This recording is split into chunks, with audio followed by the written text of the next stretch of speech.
नमस्कार। Exam happy by Jharkhand channel में आपका स्वागत है। तो दोस्तों बताते चले, झारखंड में आकलन परीक्षा का आगाज हो चुका है। आपकी परीक्षा जो है 30 जुलाई को होने वाली है। आप सभी 30 जुलाई की तैयारी के लिए हमारे चैनल को सब्सक्राइब कर लेंगे और इस चैनल पर नए हैं तो चैनल को सब्सक्राइब करने के बाद इस चैनल पर आपको आकलन परीक्षा का पूरा सब्जेक्ट का जेसीईआरटी टेक्स्ट बुक का नोट्स और पीडीएफ बना हुआ तैयार है। तो आप इसका नोट्स और सारे रिकॉर्डेड वीडियो को जरूर देख लीजिएगा। तो आपको बताते चले, यदि आप अभी आकलन परीक्षा में 101% सफलता प्राप्त करना चाहते हैं तो आपके लिए यहाँ पर क्रैश कोर्स का आज से शुभारंभ कर दिया गया है, यानी सफलता सीरीज की शुरुआत की गई है। तो सफलता सीरीज में यदि आप जुड़ते हैं तो आपको यहाँ पर वैसे ही प्रश्न मिलते हैं जो आपके आकलन परीक्षा में आने वाले हैं और वही प्रश्न आपके आकलन परीक्षा में आएंगे भी। तो आप उन सभी प्रश्नों को एक बार यहाँ पर टेस्ट सीरीज के माध्यम से अवश्य बना लेंगे, जिसकी कीमत रखी गई है। इस सफलता सीरीज में जुड़ने की कीमत जो है मात्र 251 रखी गई है। तो आप 251 रुपये से मोह ममता नहीं रखेंगे और आप वीडियो देखने के बाद अभी के अभी 251 रुपये में जुड़ करके इन सारे प्रश्नों को टेस्ट सीरीज में भाग लेना जरूर सुलभ कीजिएगा। और टेस्ट सीरीज में ज्वाइन करने के बाद आप अपनी प्रतिभा को देख सकते हैं कि आप कितना है। बहुत से लोग जुड़े हुए हैं, आप भी जुड़िए और अभी जुड़िए सिर्फ और सिर्फ 251 में। और फुल कंप्लीट कोर्स जिसमें सारे नोट्स, पीडीएफ और वीडियो भी मिलेंगे, वो आपको यहाँ पर 400 रुपये में हो जाते हैं। तो यदि आपको सिर्फ क्रैश कोर्स में जुड़ना है तो 251 रुपये और यहाँ पर पूरे नोट्स लेकर के साथ में पढ़ने हैं तो आपके लिए यहाँ पर मिल रहे हैं 400 रुपये में। और सिर्फ नोट्स और पीडीएफ लेना है तो यहाँ पर प्रत्येक विषय का नोट्स आपको 30 रुपये में मिल जाएगा। तो आप इसमें से जो भी चीज़ आपको अच्छा लगता है जरूर परचेज कर लीजिएगा, क्योंकि टेक्स्ट बुक पर आधारित बना हुआ है, आपका चैप्टर वाइज बना हुआ है और साथ ही साथ हाथ से लिखा हुआ है, जो कि कहीं भी उपलब्ध नहीं है। यदि आप बाजारू किताब लेकर के पढ़ रहे हैं तो आप कहीं ना कहीं धोखा खा रहे हैं। इसलिए आप अभी से हाथ से लिखा हुआ नोट्स और अपने टेक्स्ट बुक का एक बार जरूर मिलान करके पढ़ लीजिएगा। तो चलिए चलते हैं। का ज्यादातर अभिलेख किस लिपि में लिखे गए थे? यहाँ पर अगर लिपि की बात कही गई है, ब्राह्मी लिपि, ख्रोष्टी लिपि, अरमाइका लिपि या कोई नहीं। तो देखिए, अशोक का ज्यादातर अभिलेख जो लिखा गया था वो आपको ब्राह्मी लिपि में लिखा गया था। आप भी पढ़ते चलिएगा और आंसर मारते चलिएगा, टिक करते चले और कितना सही हुआ जरूर हमें रिप्लाई कीजिएगा। और हो सके तो यहाँ से सारे पीडीएफ जो आप देख रहे हैं वो आपको टेक्स्ट बुक का बना हुआ है, जो कि एग्जाम में 100% कवर करेगा। तो आप यहाँ से ले भी लीजिएगा नोट्स को 50 रुपीज़ में। हमारे मोबाइल नंबर जो है वही फ़ोन पे नंबर है, वहाँ से जुड़ करके आप ले सकते हैं और आपको सारा नोट्स जो है ऑनलाइन चला जाएगा, आप पढ़ सकते हैं। अब देखिए, चंद्रगुप्त मौर्य के प्रधानमंत्री कौन थे? चाणक्य थे और या कौटिल्य, उन्हीं का नाम है, के द्वारा लिखी गई पुस्तक कौन है? इतना एमबीबीआई प्रश्न है। अभी तक आप जो भी एग्जाम में गए होंगे ना, हर एग्जाम में ये मिला होगा और ये मिलेगा ही मिलेगा। और ये सब प्रश्न सब जगह नहीं मिलेगा आपको, यदि आप कोई प्रैक्टिस सेट लिए हैं तो नहीं मिलेगा, ठीक है। ये सब किताब का और 101% विश्वसनीय चीज किताब में जाकर मिला लीजिएगा। तो चंद्रगुप्त मौर्य के प्रधानमंत्री चाणक्य या कौटिल्य के द्वारा लिखी गई पुस्तक कौन है? गणित है, विज्ञान है, भूगोल है या अर्थशास्त्र है? तो इसका राइट आंसर क्या होगा? डी होगा, अर्थशास्त्र लिखा गया है। मेगास्थनीज के द्वारा लिखा गया पुस्तक कौन है? मेगास्थनीज के द्वारा लिखा गया पुस्तक कौन है? गणित, विज्ञान, इंडिका या रसायन शास्त्र? तो मेगास्थनीज के द्वारा लिखा गया पुस्तक का नाम इंडिका है। क्या है? इंडिका। मेगास्थनीज कहाँ का राजदूत था? 1001 बार प्रश्न पूछ दिया गया है, सारे राज्यों के एग्जाम में आ रहा है। यह सभी प्रश्न आपके टेक्स्ट बुक का ही और आपका भी आने वाला है टेक्स्ट बुक का ही, इसलिए टेक्स्ट बुक को देखना नहीं भूले मेरे प्यारे शिक्षक बंधु। और नोट्स भी खरीदना नहीं भूलेंगे, जो कि आपके लिए मेगा ऑफर चला करके सारी चीज़ों को यहाँ पर एकदम छूट दिया जा रहा है। ओनली फॉर 30 रुपीज़ में आप ले सकते हैं हिस्ट्री का नोट्स। मेगास्थनीज कहाँ का राजदूत था? तो मेगास्थनीज कौन था? तो सेल्यूकस निकेटर का राजदूत था, यानी सेल्यूकस का राजदूत था, ठीक है। अगला है, इसमें कौन मौर्य वंश के महत्वपूर्ण राजा हुए? मौर्य वंश में कौन कौन राजा हुए आपको बताना है।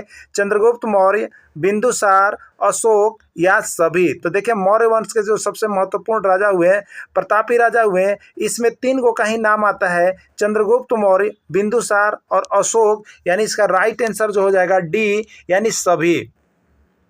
देखिए, चंद्रगुप्त मौर्य के वंश के जो महत्वपूर्ण राजा हुए उनका नाम क्रम से आप याद रख लीजिएगा ना। तो अगर दादा, बाबा, नाना, पोता, पोती कुछ पूछेगा ना तो आप बता दीजिएगा। तो एक ट्रिक होता है, इसको हमने अपने से बनाया है आप सभी शिक्षक बंधु के लिए। तो एक देख लीजिएगा, इस पर कई गो प्रश्न आता है और आप टेट दिए होंगे तो टेटों में पूछा था और सब कोई चकरा गए थे और फेल कर गए। देखिए, एक ट्रिक है, चंद्र बिंदु अस्त हुआ, माने चंद्रमा के देखते हैं ना, चंद्रमा ओकर बिंदु जो धीरे धीरे होता है वो कम होते जाता है ना, यानी अस्त होता है, डूबते जाता है। एकरे पर एक ट्रिक बना हुआ है, चंद्र बिंदु अस्त हुआ, यानी सबसे पहला प्रतापी राजा जो संस्थापक हुए मौर्य वंश के, चंद्रगुप्त मौर्य, और चंद्रगुप्त मौर्य का जो उत्तराधिकारी उसका पुत्र हुआ वो बिंदुसार, और बिंदुसार का जो उत्तराधिकारी हुआ उसका बेटा अशोक। एकदम दिमाग में रख लीजिएगा, ठीक है। तो चंद्रगुप्त मौर्य संस्थापक हुए और चंद्रगुप्त मौर्य का बेटा हुआ बिंदुसार, और बिंदुसार के बाप के पूछ देगा कभी तो चंद्रगुप्त मौर्य पूछेगा ना, पूछ देता है। अब ये बिंदुसार के बेटा हुआ अशोक, और अशोक के बाप हो गया बिंदुसार, ठीक है। और अशोक के जो बाबा हो गए या दादा हो गए वो हो गए चंद्रगुप्त मौर्य। और यह प्रश्नवा देखिए पूछा था टेटवा में कि अशोक के दादा का क्या नाम था, अशोक के दादा का क्या नाम था, ठीक है। तो ये होता चंद्रगुप्त मौर्य होता, ठीक है। और बहुत कोई यहाँ नहीं कंफर्म कर पाए थे, तो याद रखिएगा चंद्रगुप्त मौर्य पहला हुआ, बिंदुसार चंद्रगुप्त मौर्य के बेटा हो गया, अशोक जो हो गया बिंदुसार का बेटा हो गया। आप पूछेगा बिंदुसार के बाप के क्या नाम, तो चंद्रगुप्त मौर्य। अशोक के बाप के क्या नाम, तो बिंदुसार। अशोक के बाबा के क्या नाम, तो चंद्रगुप्त मौर्य। बस ये पर रिलेशन बना के प्रश्न दागते रहिएगा। चलिए, अशोक के दादा का नाम क्या था, अब बता सकते हैं ना, चंद्रगुप्त मौर्य, बिंदुसार, प्रसेनजीत या कोई नहीं। तो अशोक के दादा का नाम क्या हो गया, अब ये बताए थे चंद्रबिंदु वस्तु यानी चंद्रगुप्त मौर्य, ठीक है। अशोक के पिता का क्या नाम था, चंद्रगुप्त मौर्य, बिंदुसार, प्रसेनजीत या कोई नहीं। तो अब ये हुआ था क्लियर कि अशोक के जो पिता हुए वो बिंदुसार, और ट्रिकवा का याद रखना था कि चंद्र बिंदु अस्त हुआ, एकदम चंद्र बिंदु अस्त हुआ, चंद्रगुप्त मौर्य, ओकर बेटा बिंदुसार और ओकर बेटा अशोक। ये पर रिलेशन बनाते रहेगा, रिलेशन तो बनाने आप लोग का अइबे करता है, आता है ना। अब बिंदुसार के पिता के क्या नाम था, चंद्रगुप्त मौर्य, बिंदुसार या प्रसेनजीत। तब ये बताए थे चंद्र बिंदु अस्त हुआ, तो चंद्रगुप्त मौर्य सबसे बड़ा, ओकर बाद ओकर बेटा बिंदुसार, तो बिंदुसार के पपई के का नाम, चंद्रगुप्त मौर्य। ये हो गया आंसर, ठीक है। अशोक का नाम अभिलेख में क्या मिलता है, अशोक का नाम यदि अभिलेख में क्या मिलता है, बहुत बारी प्रश्न पूछा गया है कि अशोक का नाम अभिलेख में क्या है। अशोक है, अशोकवर्धन है, देवनाम प्रिय है या चक्रवर्ती है। तो इसका राइट आंसर देखिए सी हो जाएगा कि अशोक का नाम अभिलेख में जो है देवनाम प्रिय के नाम से जाना जाता है। अशोक का नाम पुराणों में क्या मिलता है, अशोक, अशोकवर्धन, देवनाम प्रिय या कोई नहीं। पुराण में अशोक का नाम क्या है, तो इसका राइट आंसर देखिए है बी, यानी अशोकवर्धन। अशोक का नाम पुराणों में अशोकवर्धन से जाना जाता है। कलिंग का प्राचीन राज्य वर्तमान किस देश में स्थित है, कलिंग अभी वर्तमान में जो है कहाँ पर स्थित है, उड़ीसा में, बिहार में, पश्चिम बंगाल में या छत्तीसगढ़ में। तो कलिंग जो है प्राचीन राज्य था, लेकिन वर्तमान में यह अभी जो है उड़ीसा में स्थित है। कलिंग किसके लिए प्रसिद्ध था, भेड़, बकरी, हाथी या घोड़ा, किसके लिए प्रसिद्ध था। तो देखिए कलिंग जो है आपको प्रसिद्ध था वो हाथी के लिए, कलिंग में हाथी बहुत ज़्यादा मिलता था, इसीलिए कलिंग जो है हाथी के लिए प्रसिद्ध था। अशोक ने अपने शासन के कितने वर्ष में कलिंग पर आक्रमण किया था, यानी अशोक जब शासन पर बैठा तो उसका कितने साल हुआ था कि वह जो है कलिंग पर आक्रमण किया था, 5वें वर्ष में, 7वें वर्ष में, 9वें वर्ष में या 11वें वर्ष में।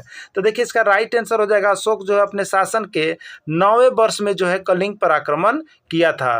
अशोक के किस शिलालेख में कलिंग युद्ध का वर्णन है। देखिए अशोक का शिलालेख एकदम याद रख लीजिएगा, इसका हम और भी अभी ट्रिक देंगे, लेकिन अभी हम आपको खाली देखिए यहाँ पर JCERT जो टेक्स्ट बुक है उस पर ही सारे नोट्स बनाए, क्योंकि आपका एग्जाम जो है यहाँ पर टेक्स्ट बुक पर होने जा रहा है और सारे प्रश्न भिड़ने जा रहे हैं, इसीलिए हमने इसमें कहीं भी किसी चीज़ का मिक्सचर नहीं किया है, सिर्फ और सिर्फ आपके किताब से ही उठा के हम दिए हैं, ठीक है। तो 11वें, 12वें, 13वें, 14वें एकदम याद रखिएगा। 13वां शिलालेख बहुत ही महत्वपूर्ण है और बार बार पूछा गया है कि 13वें शिलालेख में किसका वर्णन है, तो अशोक के कलिंग युद्ध का वर्णन है, एकदम दिमाग में रख लीजिएगा, ठीक है। या कलिंग युद्ध कौन सा शिलालेख में वर्णित है, तो 13वें शिलालेख में वर्णित है। किस युद्ध ने सम्राट अशोक का हृदय को, दिल को बदल दिया और युद्ध नहीं करने की ठान ली। ये भी एक बहुत बड़ा प्रश्न है और इतना MBBI है कि जितना हम कह नहीं सकते हैं।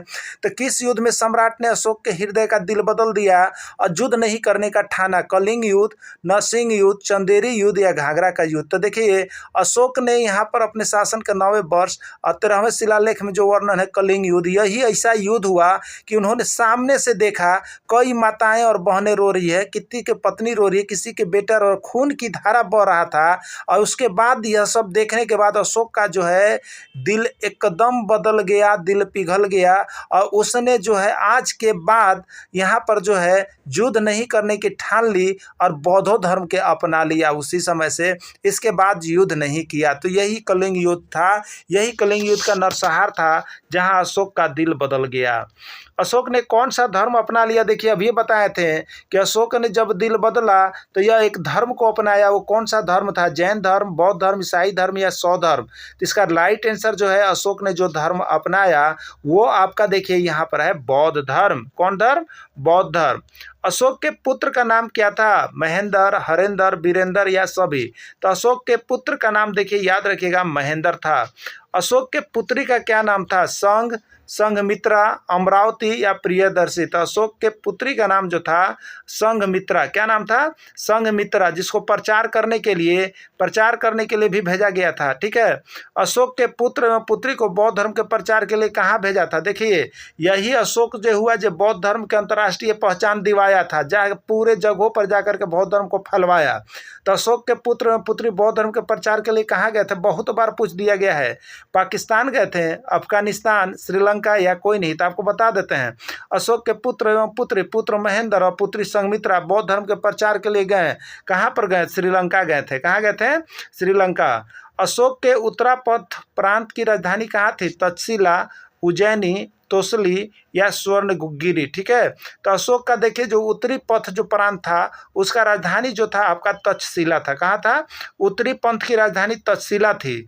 अशोक के कलिंग प्रांत की राजधानी कहाँ थी? तक्षशिला, उज्जैनी, तोसली या स्वर्णगिरी? ठीक है। तो अशोक के कलिंग प्रांत की जो राजधानी थी वो आपकी थी तोसली। कहाँ था? तोसली। अगला प्रश्न है अशोक के अवंती प्रांत की राजधानी कहाँ थी? अवंती प्रांत की राजधानी, तो अशोक के अवंती प्रांत की जो राजधानी थी वो थी उज्जैनी। कहाँ थी? उज्जैनी। अशोक के दक्षिणा पंथ, देखिए उत्तरा पंथ तो उज्जैनी और दक्षिणा पंथ कहाँ है? दक्षिण पंथ तक्षशिला, उज्जैनी, स्वर्णगिरी या पाटलिपुत्र? तो अशोक के दक्षिणा पथ जो प्रांत था ओकर राजधानी स्वर्णगिरी था। कहाँ था? स्वर्णगिरी। 1001 बार प्रश्न आया है और हर बार गलती करते हैं आदमी। एकदम देख लीजिएगा एनसीईआरटी बुक से बाहर एक भी प्रश्न नहीं छपने जा रहा है और एनसीईआरटी जो अच्छा से देख लिए वो 100% स्कोर करके आ रहे हैं। और यहाँ से सिर्फ 30 रुपया में आप हिस्ट्री के नोट्स खरीद सकते हैं। आपको देखिए मेगा ऑफर मिल गया है क्योंकि एग्जाम बहुत नज़दीक है। बस 30 रुपया में इतिहास खरीद के और इतिहास के आप पूरा एकदम सब्जेक्टली आपको 6, 7, 8 का खाली देख लिए ना जेसीईआरटी टेक्स्ट बुक जो यहाँ जैक निकाला है तो 100% श्योर एकदम आपका पास हो जाना है। अशोक के प्राची साम्राज्य की राजधानी कहाँ थी? पाटलिपुत्र, उज्जैनी, स्वर्णगिरी या तक्षशिला? तो अशोक के देखिए प्राची साम्राज्य की राजधानी जो थी वो पाटलिपुत्र थी। कहाँ थी? पाटलिपुत्र था। तो देख are the names of particular people, animals, places या थिंग्स। ठीक है। तो देखिए यहाँ पर वैसे नाउन्स जो पार्टिकुलर मतलब क्या हो गया? व्यक्तिगत रूप से, अपना अपना। तो जिसमें पार्टिकुलर रहेंगे, पार्टिकुलर पीपुल का नाम रहेगा, एनिमल्स का नाम रहेगा, प्लेसेस का नाम रहेगा। तो पार्टिकुलर पीपुल यहाँ पर कह लेंगे जैसे राम, श्याम, सुमित, कोई भी चीज़ कर ले तो ये नेम है ना, पार्टिकुलर नेम है। तो देखिए पार्टिकुलर याद रखिएगा, पार्टिकुलर बोला गया है ना, पार्टिकुलर। तो पार्टिकुलर में पी हो गया और इसी पार्टिकुलर से पी से बनता है देखिए प्रॉपर नाउन। पी से क्या बनता है? प्रॉपर नाउन बनता है ना। तो ये पार्टिकुलर है इसलिए ये प्रॉपर नाउन में जाएगा।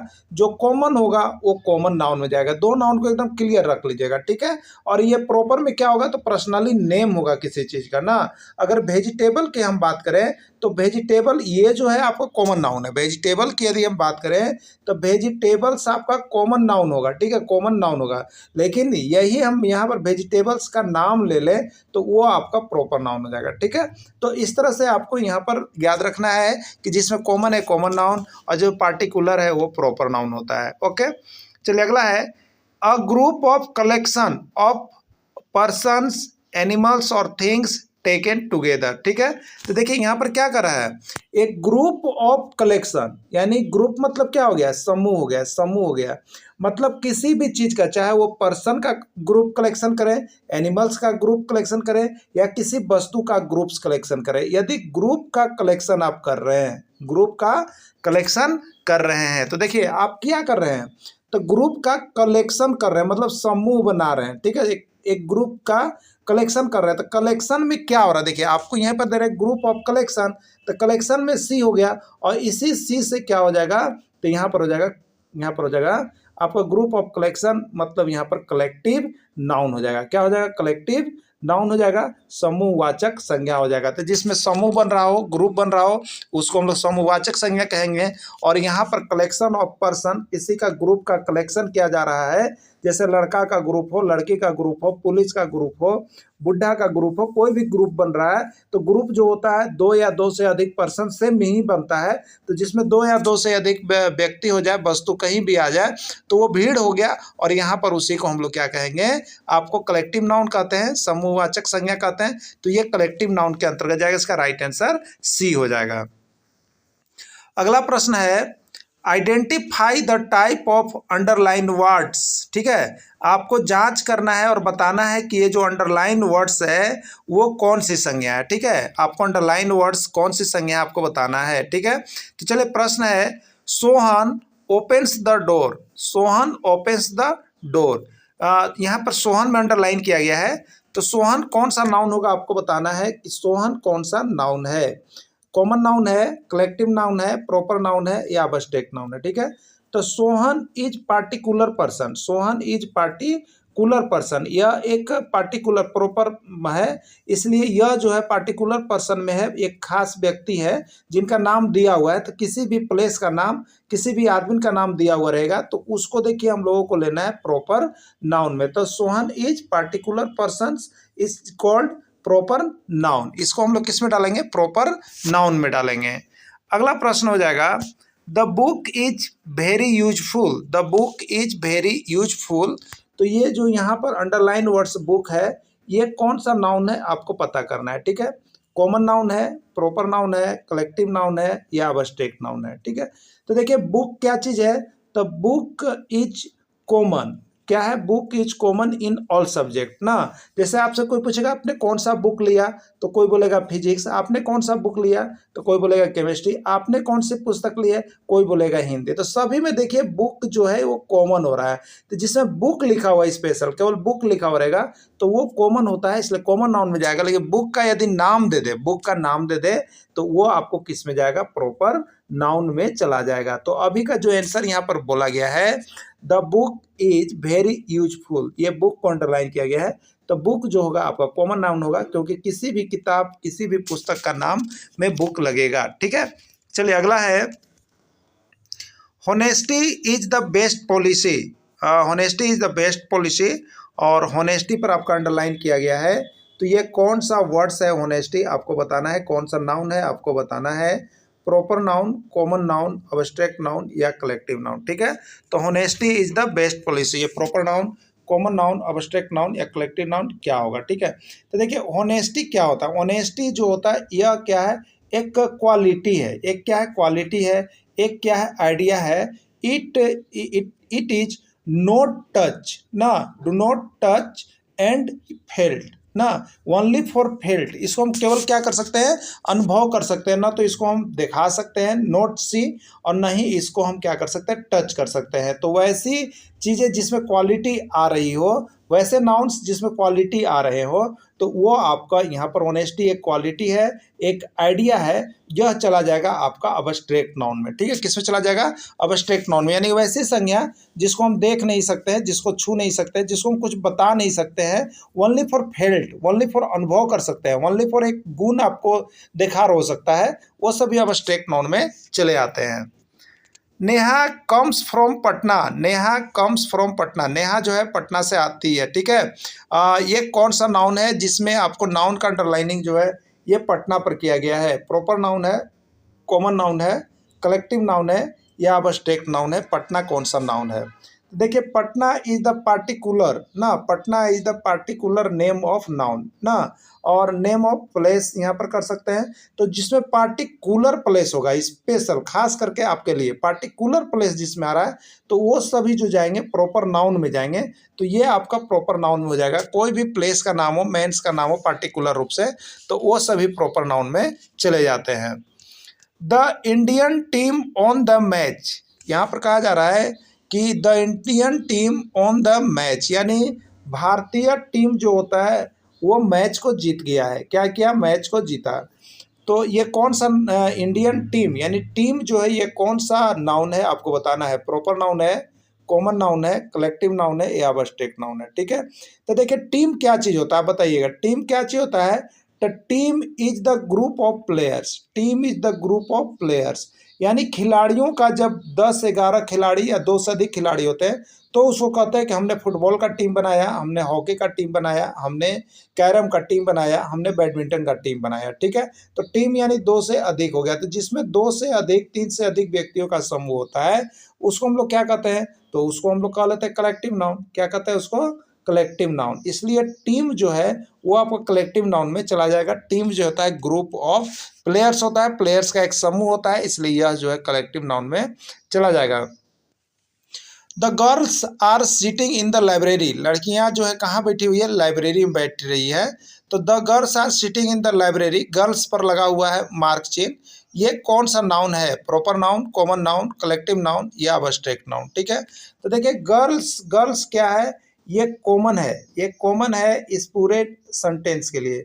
तो जिसमें कॉमन होता है, कोई ऐसे वर्ड्स जो कॉमन होते हैं, गर्ल्स अगर हम लिखेंगे तो सीता गर्ल्स, तो सीता भी गर्ल्स है। रीता ये भी गर्ल्स है। सुमिता ये भी गर्ल्स है। सुनीता ये भी गर्ल्स है।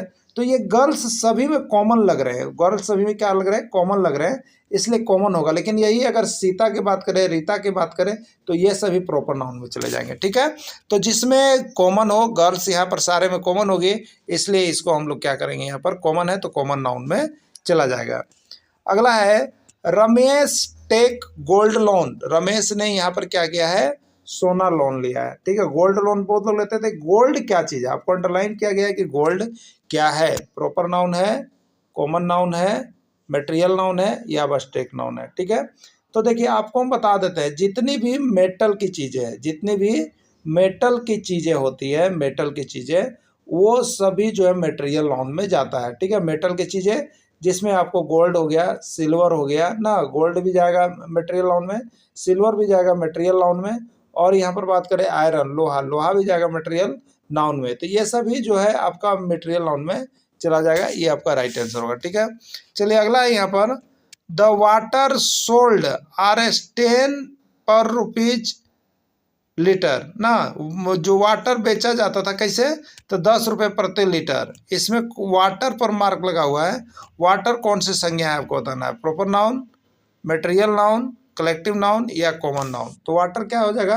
तो वाटर जो हो जाएगा आपका मटेरियल नाउन हो जाएगा। क्या हो जाएगा? आपका मटेरियल नाउन हो जाएगा water. Ramesh is an old man. An old man, old पर लगा हुआ टिक, ओल्ड कौन सा नाउन में जाएगा? ठीक है, तो देखिए proper noun, common noun, collective noun या एब्स्ट्रैक्ट नाउन। तो प्रॉपर नाउन कौन होता है? जो पर्सनल पार्टिकुलर अपना नाम लेता है। कॉमन नाउन क्या होता है? जो पार्टिकुलर ना होकर के सभी के लिए आता है। और ये एब्स्ट्रैक्ट क्या होता है? तो ऐसी वस्तुओं को हम देख नहीं सकते, छू नहीं सकते, केवल अनुभव कर सकते हैं कि उसके अंदर क्या हो रहा है, तो एब्स्ट्रैक्ट में आता है। और एक बच गया है कलेक्टिव नाउन। ठीक है, तो ये आपका जो है रमेश इज एनरोलमेंट, ये कलेक्टिव नाउन नहीं होगा। तो क्या होगा? तो ये एब्स्ट्रैक्ट नाउन होगा, क्योंकि ओल्ड, ओल्ड क्या बता रहा है? ये पोजीशंस को बता रहे हैं। तो जो पोजीशंस को बताते हैं, जो अवस्था को बताते हैं, उसको हम लोग जो है एब्स्ट्रैक्ट नाउन में डालते हैं। इसलिए ओल्ड हो गया, यंग हो गया, चाइल्डहुड हो गया, ये सभी जो है आपका एब्स्ट्रैक्ट नाउन के अंतर्गत आ जाएगा। ठीक है।